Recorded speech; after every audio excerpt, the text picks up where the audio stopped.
bismillaahi raxmaani raxiim assalaamu calaykum waraxmatullaahi wabarakaatuhu waxaanu wanaagsan daawadayaal kusoo dhowaada caawahi aragti cusub. qodobada aad ku daawo doontaana waxaa ka mid a norway oo ku dhawaaqday in beri la qaadi doono xayiraada guud ee wadanka saaran, jarmalka oo shuruud ku xiray dadka qaadanayo deganaashada wadankaasi, nin tagsila ahaa oo gaarigiisii si xooga looga qaatay gudaha magaalada Oslo, ICJ-da oo shaacisay waqtiga rasmiga ah ee go-aanka kama dambaysta kiiska Soomaaliya iyo Kenya.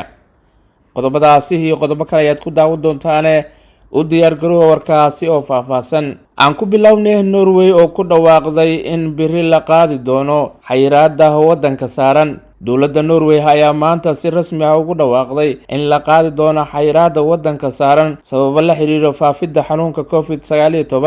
ra-iisul wasaare Anna Solberg iyo wasiirka caafimaadka beenta oo maanta warbaahinta la hadlay ayaa go-aankaasi ku dhawaaqay. waxa ay sheegeen in maalinta beri laga bilaabo saacadu marka ay tahay 4 galabnimo guud ahaan la qaaday xayiraada wadanka saaran, isla markaana qofku guriga ugu imaan karo inta qof ee uu u baahan yahay. sidoo kale waxaa la fasaxay in qofku tegi karo baararka lagu caweeyo habeenkii xilliga uu doono.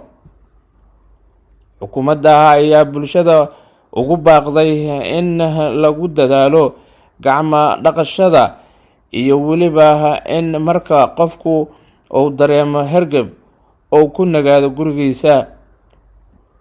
go-aanka xukuumadda ayaa imaanayo muddo 561 maalmood ah kadib nolosha bulshada Norway oo si caadi ah kusoo laaban doonto, waxaana durbaba falcelin soo dhoweyn ah laga dareemayaa bulshada qaybaheeda kala duwan.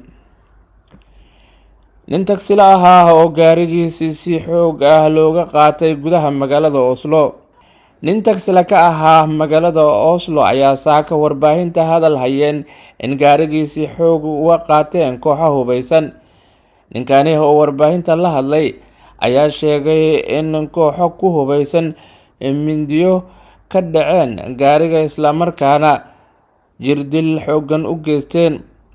booliska oo dhacdadan baaritaan ku sameeyey ayaa ku guuleystay in gaarigii dib u soo celiyaan. waxa ay booliskii shaaciyeen in weli baadigoob ugu jiraan sidii ay gacanta ugu soo dhigi lahaayeen kooxihii falkaasi ka dambeeyey.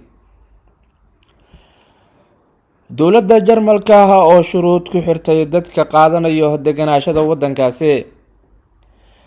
dowladda jarmalka ayaa shuruud cusub kusoo rogtay dadka dalbanayo deganaashada rasmiga ah ee wadankaasi.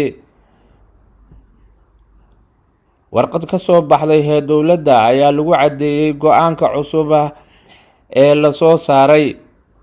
sharciyada cusub ayaa ah in qofka soo dalbanayo deganaashada oo isi soo cadeeyo islamarkaana baasaboor dhalasho ah wadankiisa uu la yimaado. go-aankan cusub ayaa dhigayo in qof walba oo dalbanayo deganaashada tago safaaradda islamarkaana baasaboor aqoonsi ah kasoo qaato.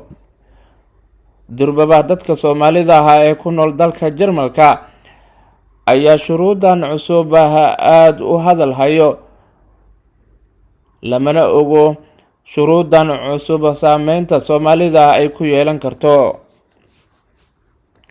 ugu dambeyntiina maxkamadda caalamiga ah ee ICJ oo shaacisay waqtiga rasmiga ah ee go-aanka kama dambaysta kiiska Soomaaliya iyo Kenya.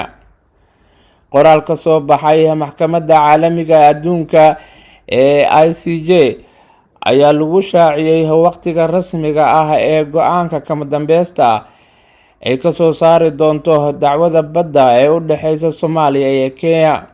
go-aanka kama dambaysta ah ee maxkamadda ICJ ka gaari doonto dacwada badda ee Soomaaliya iyo Kenya waxaa lagu dhawaaqi doonaa 12 Oktoobar 2021 3 galabnimo. Kenya iyo Soomaaliya ayaa in muddo ah dacwadoodu ka socotay maxkamadda caalamiga ee ICJ.